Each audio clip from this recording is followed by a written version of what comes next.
Hujan turun deras di Stadion Harapan Bangsa Banda Aceh, Kamis sore 29 Januari 2026. Langit kelabu menyelimuti tribun stadion, namun ribuan honorer tak beranjak. Di bawah guyuran hujan lebat, mereka tetap bertahan, menunggu satu momen yang telah lama dinanti. Sore itu, Gubernur Aceh Muzakir Manaf yang akrab disapa Mualim menyerahkan surat keputusan pengangkatan P3K paruh waktu kepada ribuan tenaga honorer di bawah pemerintah Aceh. Lapangan sepak bola hingga tribun stadion dipenuhi lautan manusia. Payung dan pakaian basah tak menghalangi antusiasme para penerima SK. Hujan pun tak mampu meredam suasana. Ketika Mualim melangkah di hadapan massa, ribuan honorer mengerumuninya. Sekadar bersalaman, mengabadikan foto, hingga meneriakkan dukungan. Sorak hidup Mualim bergema di seluruh stadion, bersaut-sautan dengan suara hujan yang kian deras.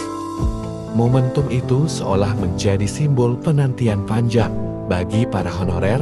SK yang diterima bukan sekadar dokumen administrasi, melainkan pengakuan atas tahun-tahun pengabdian yang kerap dijalani dalam ketidakpastian.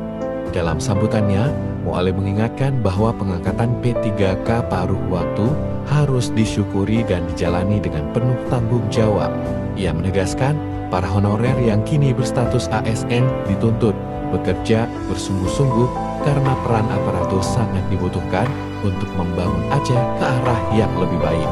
Mualim juga mengungkapkan bahwa pengangkatan tersebut merupakan hasil dari upaya dan lobby yang terus ia lakukan ke pemerintah pusat, terutama dengan Menteri Sekretaris Negara Prasetyo Hadi dan Menteri Pan-RB Rini Widiantini. Menurutnya langkah itu diambil sebagai bentuk komitmen untuk menekan angka pengangguran di Aceh.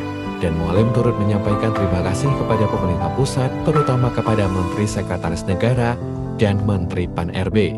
Pemerintah Aceh diketahui mengangkat sebanyak 5.486 tenaga kontrak yang tersebar di seluruh satuan kerja, baik yang bertugas di Banda Aceh maupun di berbagai kabupaten dan kota.